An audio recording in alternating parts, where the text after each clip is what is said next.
Hi, I'm Maddie. I'm a conservation student from University College London, and I've been on a work placement in the Ceramics, Glass and Metals lab for the past 10 months. Right now, I'm working on some objects for the South African art exhibition, which is opening soon.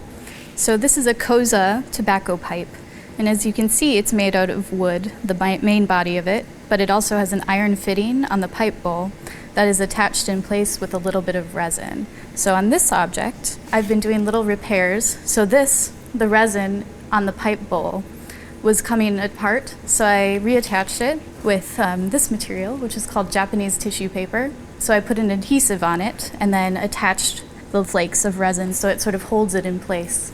This is a gourd snuff holder, which would have been worn around the neck. And as you can see, it's beaded on a gourd sort of base with a necklace made out of glass beads as well. So these objects are what we call composite objects in conservation. So they're made up of organic material, like this gourd, and inorganic material, like iron and glass beads. So even though I've been working in the Ceramics, Glass and Metals lab, I've gotten to work on some organic objects as well for this exhibition.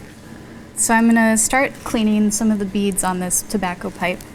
I'm going to start by making a cotton swab with a little piece of cotton and then a bamboo skewer.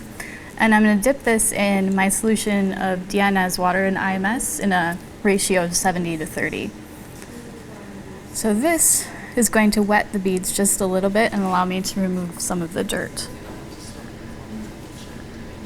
And I'm doing this under the microscope because the beads are very delicate and I don't want to damage them. I do that for most of the body of the pipe, but on these sort of loose areas, I can use a little brush in the same solution. So then you can really clean all around the beads because they're not held tightly in place like the ones on here. And before I cleaned this, I checked it under the microscope to sort of see what I was dealing with, and I took microscope images to show the sort of dirt on them and also just check and see if there are any soluble salts, and that would require much more extensive conservation treatment.